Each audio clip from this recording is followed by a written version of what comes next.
Volto a esta tribuna, como tenho feito nas últimas 2 semanas, aliás, nas últimas 4 semanas, porque tivemos uma interrupção aí da semana do Carnaval, para trazer aqui informações sobre o estado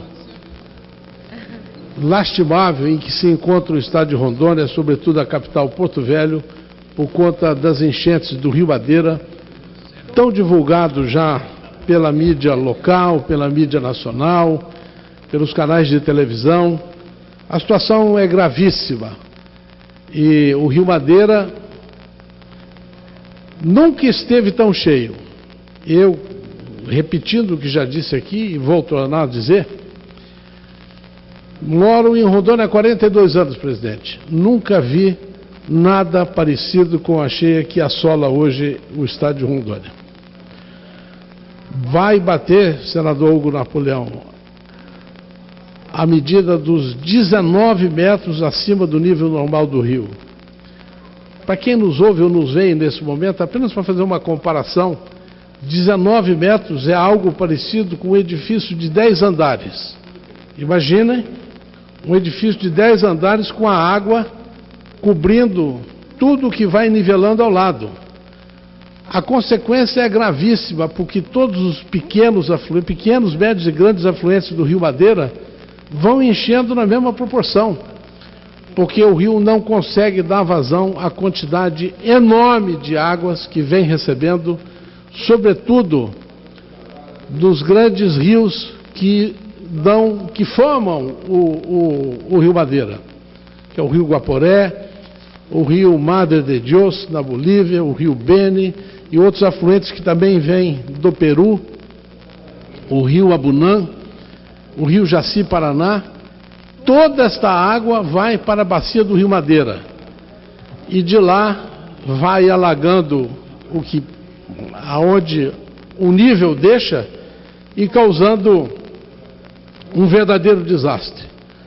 Mais de 2.000 famílias desabrigadas. E o mais grave, senhor presidente, é que a cheia do Rio Madeira ainda não chegou no seu limite. Agora que começa a encher, pelo regime que a gente já conhece, a bacia do Rio Guaporé, que é um grande, que contribui fortemente para o Rio Madeira. O Rio Madeira é formado pelo Mamoré, pelo Guaporé, que formam Madeira. E agora que começa a cheia do Rio Guaporé. Imagine como esta situação vai ficar. Na verdade, nós vamos ainda amargar possivelmente todo o mês de março com essa situação de desastre na capital Porto Velho, em todos os ribeirinhos do Rio Madeira, ao longo de todo o rio, passando por Rondônia, entrando no Amazonas, no estado do Amazonas, passando por Humaitá e seguindo até o grande rio Amazonas. Mas o grave disso é que muitos aproveitam essa situação de verdadeiro desastre, sobretudo para as famílias que estão desalojadas, e começam a procurar chifre em cabeça de onça. Começam a procurar, como diz o caboclo, pelo em ovo. Querem arrumar um culpado pela situação que é da natureza. E lá estão as usinas de Santo Antônio e de Samuel, como se aquilo, de Santo Antônio e de Giral, como se esses 2 empreendimentos tivessem sido feitos sem nenhum estudo, sem nenhum critério, sem nenhuma técnica. Lembrando que o Brasil tem uma engenharia reconhecida no mundo todo como das mais especializadas na construção de barragens, e tanto é verdade que estão lá as 2 barragens, absolutamente dentro de tudo aquilo que foi projetado. Mas precisam achar um culpado para a questão da enchente. E agora o culpado, a bola da vez, são as 2 usinas de Santo Antônio e de Giral. Vou repetir o que já disse. Não é verdade. Os estudos técnicos, essas 2 usinas foram projetadas para receber um volume de água de até 83 mil metros cúbicos por segundo. E com toda esta enchente, com toda esta gravidade, com todo este volume de água que não se viu nos últimos 100 anos, ainda não atingiu 53 mil metros cúbicos por segundo. Portanto, não tem nada a ver com as duas usinas hidrelétricas de Jirau e de Santo Antônio. Ainda há espaço para mais quase 40 mil metros cúbicos por segundo. Então é lamentável que isso ocorra. E eu vou terminar, senhor presidente, apenas lamentando que as pessoas, Ministério Público, alguns setores da imprensa, que deviam se preocupar mais em ajudar quem precisa ser ajudado, trazer boas notícias, levar esperança para quem precisa. E eu aqui quero fazer um chamamento muito especial, que seria, os jornais trazem a notícia de que o Acre está efetivamente isolado. Já nem os caminhões de grande porte já não estão dando conta de um determinado trecho da BR-364 trafegar sobre as águas. Agora, o Acre vai ficar,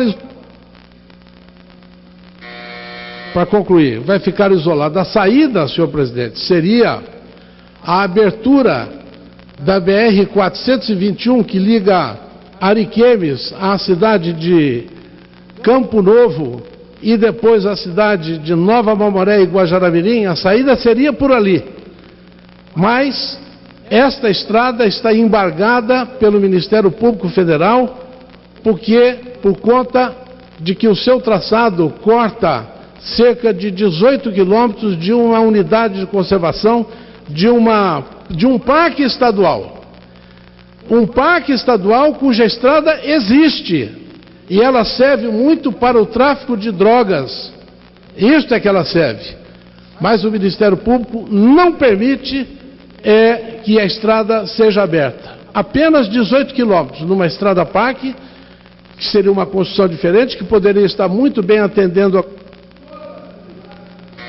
toda a comunidade de Guajará-Mirim, de Nova Mamoré, dos distritos de Abunã, de Vista Alegre do Abunã, do próprio Acre, poderiam estar sendo assistidas se essa estrada pudesse passar por lá. No entanto, o governo e a Assembleia Legislativa, o governo do Estado e a Assembleia Legislativa fizeram a sua parte, aprovaram um decreto legislativo desobstruindo a estrada para que ela pudesse ser concluída nesses 18 metros, nesses 18 quilômetros, mas infelizmente o Ministério Público Federal entendeu que não deveria permitir e acionou o juízo e o governador foi impedido de colocar as máquinas lá. Isso não pode. Agora o Ministério Público pode dizer que as usinas são as responsáveis pelo desastre que está ocorrendo lá em Rondônia, sobretudo em Porto Velho. É muito triste. E eu quero apenas, para encerrar, senhor presidente, e agora efetivamente para encerrar,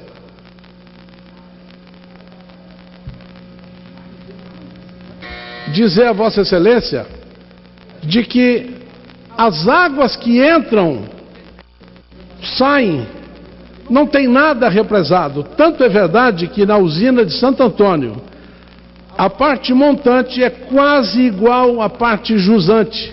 A água que está abaixo do paredão da usina está quase que nivelada com a água acima do paredão da usina.